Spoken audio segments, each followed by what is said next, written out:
की ताबडतोब मला 100 लोकांचे फोन यायचे ताबडतोब. आणि प्रत्येकाचा फोन असाच असायचा, अनास सर ती महिला माझ्या मतदारसंघातली आहे, ती आमच्या एकदम मिसेसच्या नात्यात नाही वगैरे वगैरे.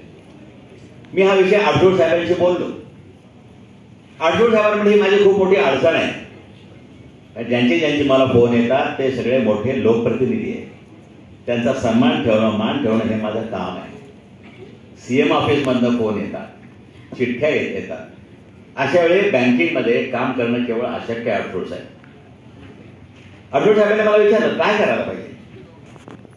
आठवड साहेब तुम्ही जर माझ्याबरोबर असाल तर यातनं पण निश्चितच मार्ग काढू. आणि आठवड साहेबांनी एका क्षणात सांगितलं तुम्ही मला योजना सांगा, मी मार्ग काढतो.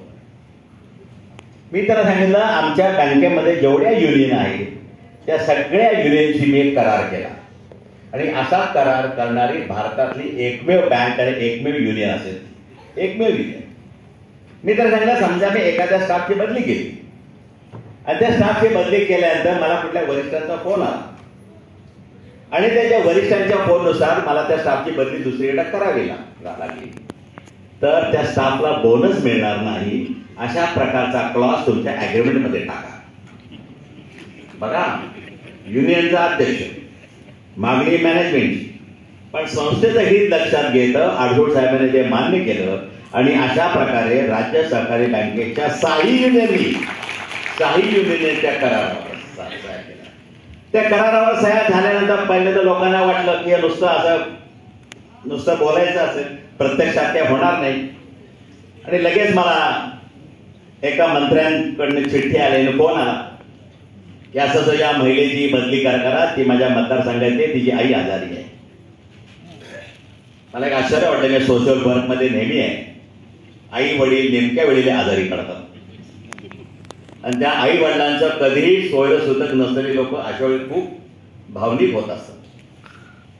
आणि आमच्या ऍग्रीमेंटमध्ये जो क्लॉज आहे त्या क्लॉजनुसार मी त्या महिलेला पत्र लिहिलं. I received a recommendation from Honorable so and so.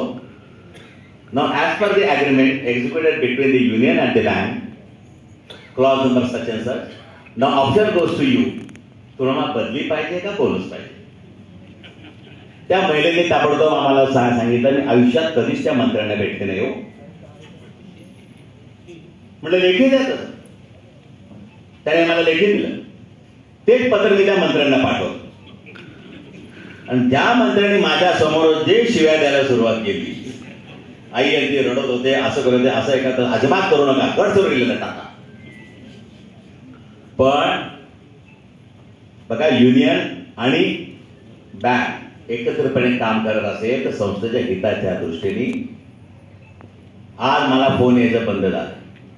पण फोन यायचं बंद झालं त्याच्या पाठीमाग कारण हे पण आहे की त्याला कळलं की मॅनेजमेंट कोणत्याही प्रकारे विंडेक्टिव्ह नेचरनी चुकीच्या पद्धतीनं मुद्दाम बदली करत नाही तर ते व्यक्ती आहे, त्या व्यक्तीचे गुण आहेत आणि त्या व्यक्तीचे कामाचे त्या क्षेत्रातला अनुभव आहे तो बँकेला तिथं आवश्यक आहे म्हणूनच त्याची बदली होते.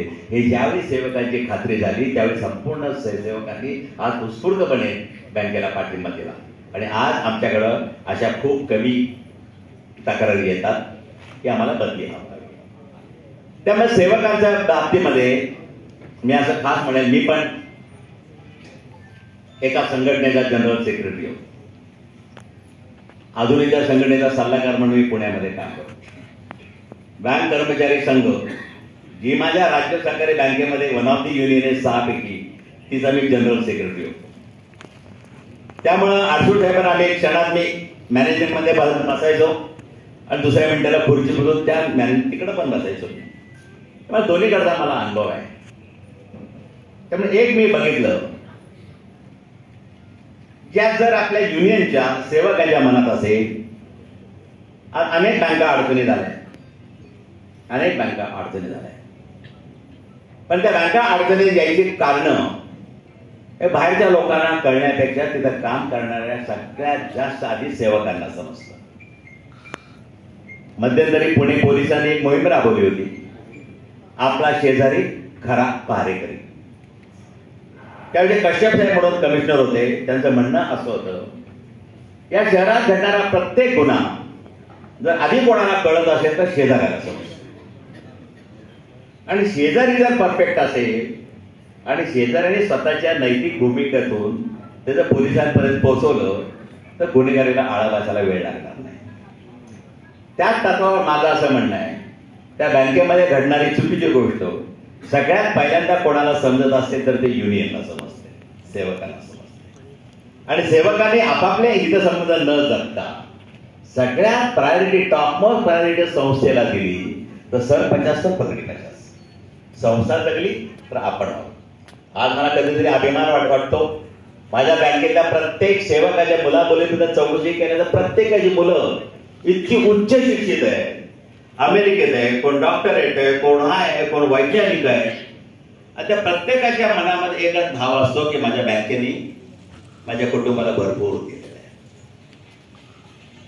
पण आपण विसल डोरचं काम करतो का? निश्चित करतो. पण अडसो साहेब, इथं सगळे माझे बंधू आहेत, मी तुमच्यातलाच एक आहे. माझ्याकडे विसल डोरचं काम कसं होतं बघा. माझ्याकडे विसल डोर म्हणजे माझ्याकडे अनेक वेळेला निनावी चिठ्ठ्या खूप येतात. आपल्याकडं निनावी पत्र लिहायचं खूप एक पद्धत आहे.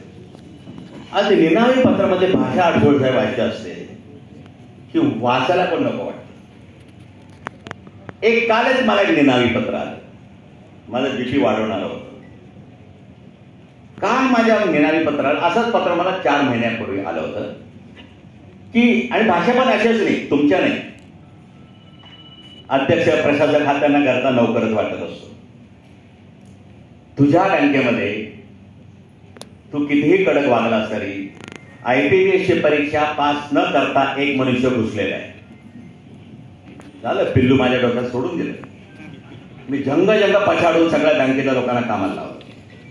लिस्ट केली, IPPSला भेटलो, त्याला सांगितलं मला नियम दाखवा, हे दाखवा, ते दाखवा. कोणीच नाही सापडलं. मला जो निनावी पत्र आलं त्याचा तपास करायचं काम मी युनियनला दिलं, म्हणजे आपल्या गजानन पाटलांकडे दिलं. आणि गजानन पाटलाची नेमणूक केली. यामध्ये काय सत्य आहे का आम्हाला सांगायचं नाही.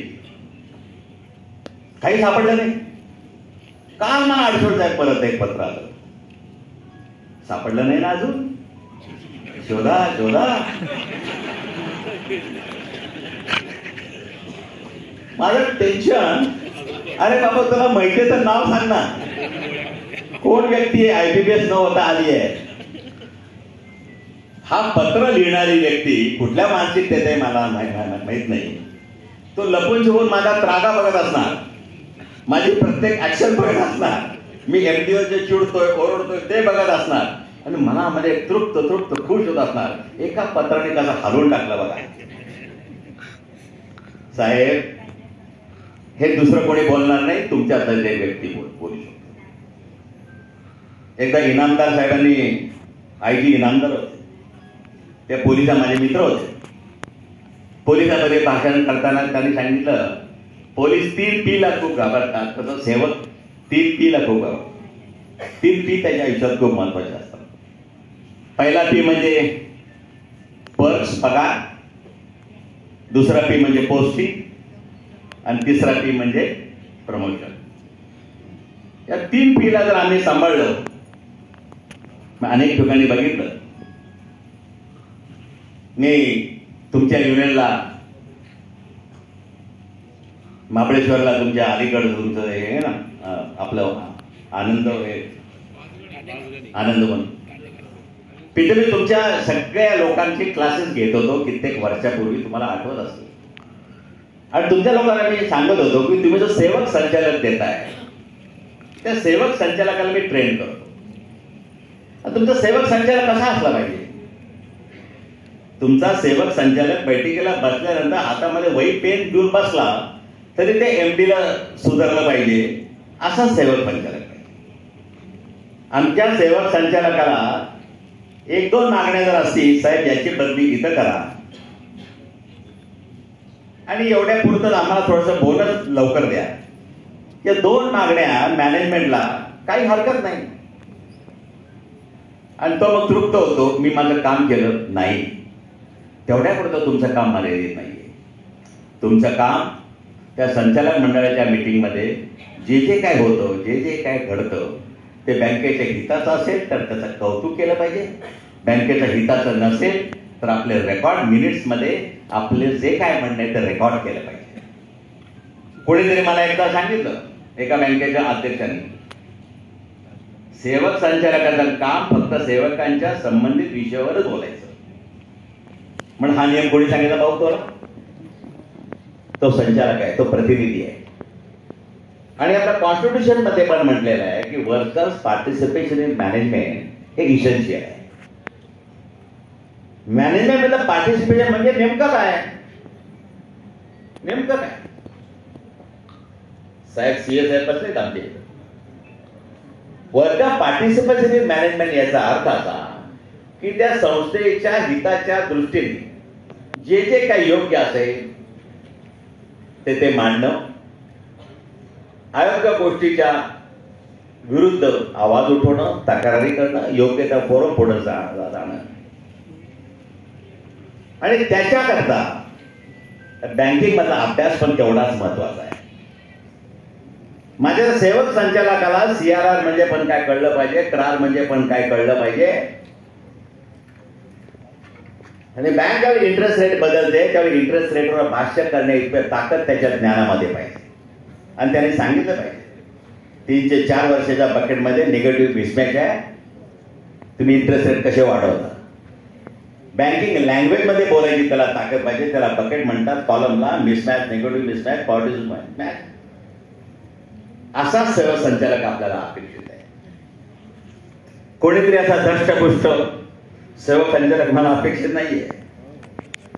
असू द्या धष्टपुष्ट, पण नॉलेजेबल तर पाहिजे. या प्रत्येक संचालकाच्या मिनिट्समध्ये, या ठरावामध्ये त्या विषय पत्रिकेच्या विषयाच्या पाठीमागं योग्य तो अभ्यास करू. जर माझा सेवक संचालक बसला तर त्या व्यवस्थापनावर, घडणाऱ्या चुकीच्या गोष्टींवर, आज मला खरं सांगा, इतक्या बँका बुडलेल्या आहेत, या बँकामध्ये जे जे काय घडलं ते नंतर बाहेर येतं, पण त्याची सगळी माहिती आधी सेवकांना होते का नाही, तर उत्तर असं आहे 100% होती.